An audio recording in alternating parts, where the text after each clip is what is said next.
Tiger teams or Agile teams? Which one is better? Let's take a look. So let's talk about Tiger teams. Tiger teams definition probably came about in the 60s or 70s, where there was an intention to go solve a specific problem, and we want to assemble a group of individuals coming together as a team to go tackle the problem. Typically, as soon as the project or the problem has been solved, the team will be disbanded. So then let's talk about Agile teams. Agile teams tend to be formed together and they tend to be long lasting.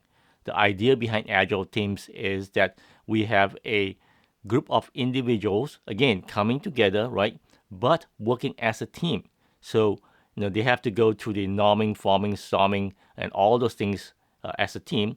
Similar to also a Tiger team as well, but in this instance, we're looking for a longer term, engagement. So they're working much longer together as a cohesive unit. Because you're working much longer together, there's this cross training, cross skilling that's happening over time naturally, because we're working as a team to deliver something. So the difference is in such a way that on one hand, Tiger teams tend to be, we have a problem, let's find the right people and make them into a team and solve the problem. Agile teams, on the other hand, tend to be long-lasting. We then take work and then feed through the Agile teams. The teams stay intact over time, and we just move work through the team. So that'd be one of the big differences. Another difference would be that Agile teams tend to be using Agile processes, right? Tiger teams may or may not use Agile processes or Agile way of doing work. Could be, maybe not. You could have Agile teams running for your organization, and you may have a need for a Tiger teams that come up from it. For example, is that because we have long-standing teams, right? And there might be a specific problem. Say, for instance, we need to upgrade a specific back-end API, and it requires, a short-term where we form a team, where we pull individuals from different teams, make them into one, and then have that taken care of, and then the team members go back to their squads. Another way of using Tiger teams is basically at the beginning of an Agile transformation. So when you get into an organization, you get very siloed different groups. You got a database group, you got a front end group, you got a back end group, and you got all these different separated groups.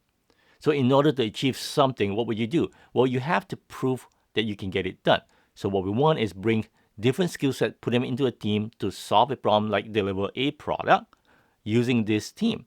Now, this will basically show that, hey, if we have a group of people with different skill sets working together as one, we can deliver work. Now, the difference here is that once we had this prototype or proof of concept done, we want to take that concept and apply to everything so that we have the team, staying longer throughout the whole term, basically. Now, because Tiger teams produce results, this can be very enticing.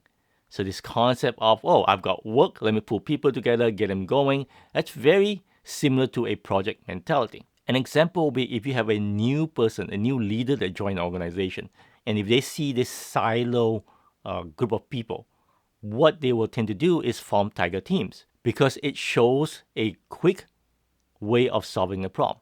Now, this mindset of solving problems can be a con because once you are enticed by this, you may be thinking that that's the best way of doing things. So you continuously have this building of Tiger teams, multiple Tiger teams. You have one team over here, one team there. So they're constantly being, formed and broken up. Now, this is very typical of, a project team. I remember running a project or multiple projects for an organization, and we do that. So we'll go seek out individuals. For example, we work with a partner in India.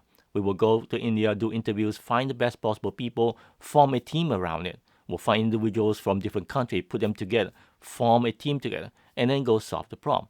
Right? As soon as the project's done, right, what do? We disband them. Now, this forming and disbanding can be a problem. There is a cost to it. So which one is better for your organization? Is Tiger Team better or is Agile Teams better? The answer is it depends. I think there is a way that we can leverage Tiger Teams, like I mentioned before, and there's a way for us to use Agile Teams. My preference is, teams that are together for a long time because it creates this bonding, right? It creates this ownership of delivering work. So now they have that definition of what Tiger teams and Agile teams. What would you do? What is the best for your organization? Let me know in the comment below as to the why, and maybe I'm just totally wrong. Again, let me know if I am wrong.